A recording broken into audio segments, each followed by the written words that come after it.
Why, hello everybody, Lego Dude 11 here, and today I bring you another movie review. Yes indeed, here we are, my googly. I just said that because I know Blitzwinger who says my googly moogly, but regardless, today is the day the music died. No, I'm just kidding. I hope not. Today is the day. Well, I saw this movie Monday, but today I am recording Star Wars: The Rise of Skywalker movie review. Honestly, to be honest, this movie, like Endgame did, I was not born when Star Wars came out. Like, I was not around when the original came out, but I did grow up with Star Wars, to be honest. I mean, everyone kind of does. But in terms of when they came out, I was not born, like, when they came out. But this movie was so good that it was like, oh my gosh, I don't want Star Wars to end. Because the last one was so bad in terms of things I did not like a whole lot. Like, I did not like some things. I liked a couple of scenes from The Last Jedi, but I was not a fan of the whole concept of The Last Jedi. This movie really brought a close to the films, just as Endgame did, and I was like, man, I was so mad because now I still like Marvel, I still like Star Wars, and I'm so mad at the franchises because I can't get my hands around. Anyway, I hope you guys understand what I'm saying. But now I'm gonna get into the movie. This is gonna be a spoiler review, spoiler alert. I was gonna say spoiler warning and alert. I was gonna say spoiler a warning, a wart. I don't know what a wart is. But regardless, so we kick off the film with totally new planets. We get totally new planet exploration. I'm excited about that. This is one of the reasons I love the film.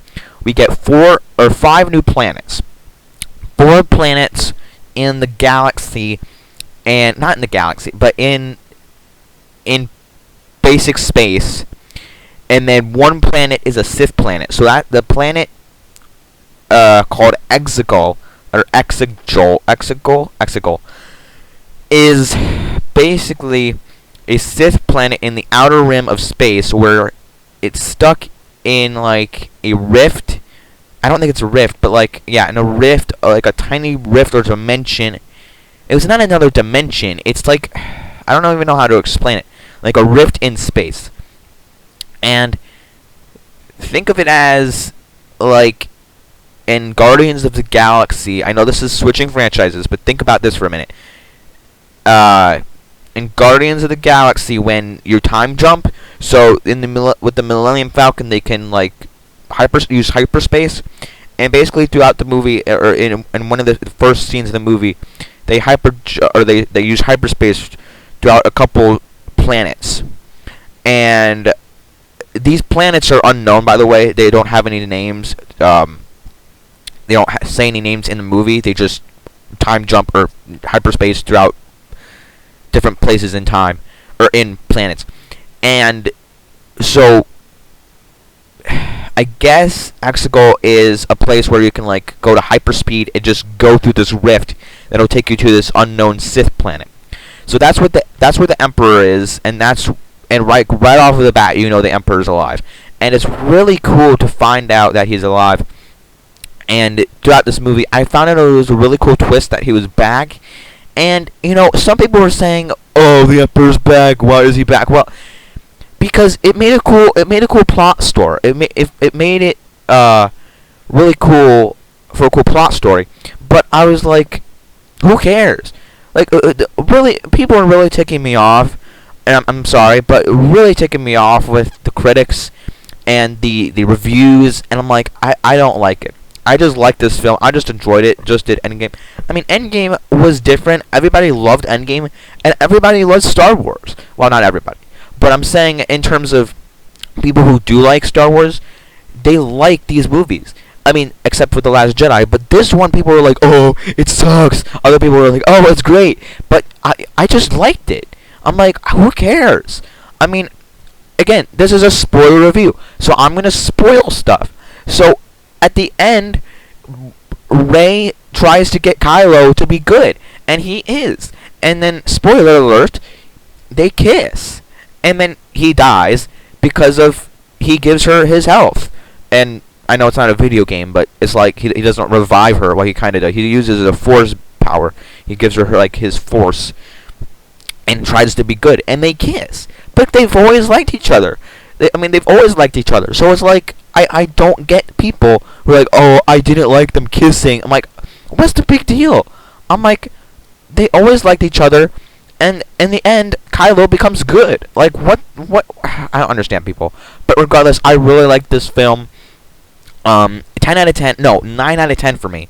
I put it on Instagram, 9 out of 10, because there were a couple of things. I think a couple of things. I don't even know why I didn't like why I gave it a 9 out of 10. It's just that. By the way, Lando's back. I'm gonna skip all this. Lando's back.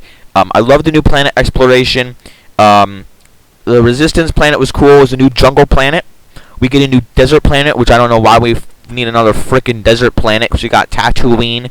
We got Jakku.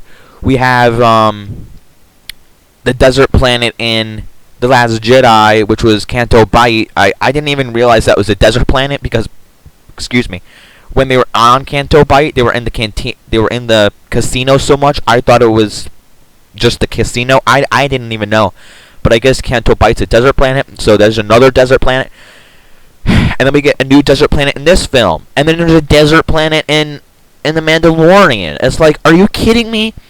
With these desert planets, are you freaking kidding me? I'm like, come up with. I mean, are you freaking kidding me? I'm sorry. I'm ranting too much. But they also I can't talk.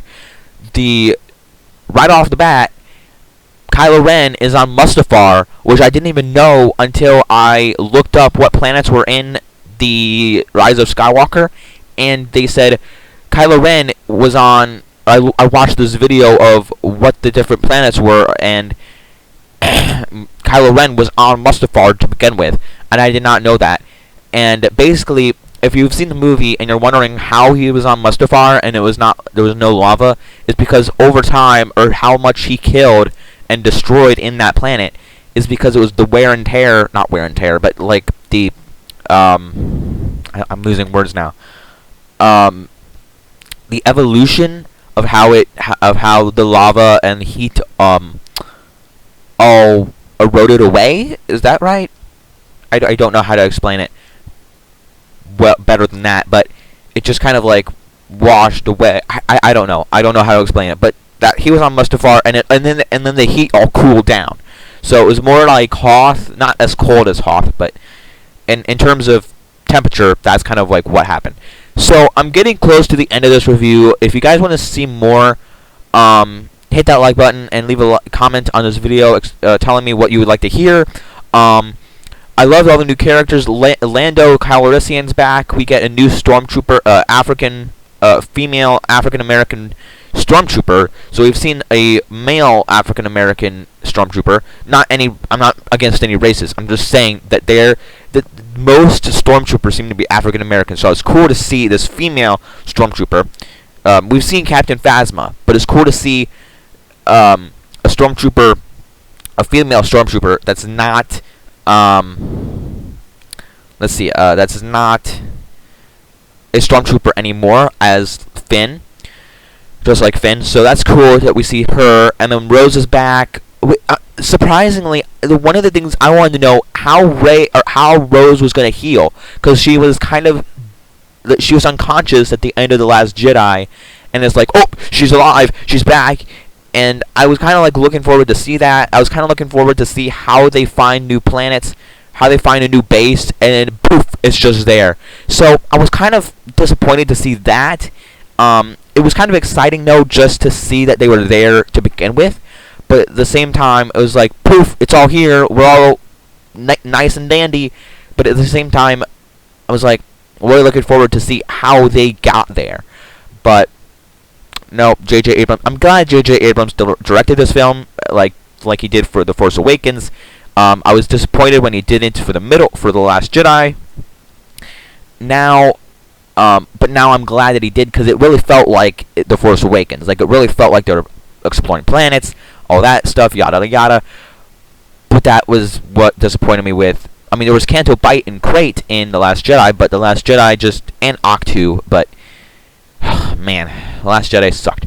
Thanks for watching, guys. Don't forget to leave a like, comment, and subscribe. If you'd like to hear more, leave a like, comment. Don't forget to follow me on Instagram at BobaFett Jedi Master. And as always, don't forget to like, subscribe, follow me. Don't forget to keep calm and play Lego. Bye, everyone.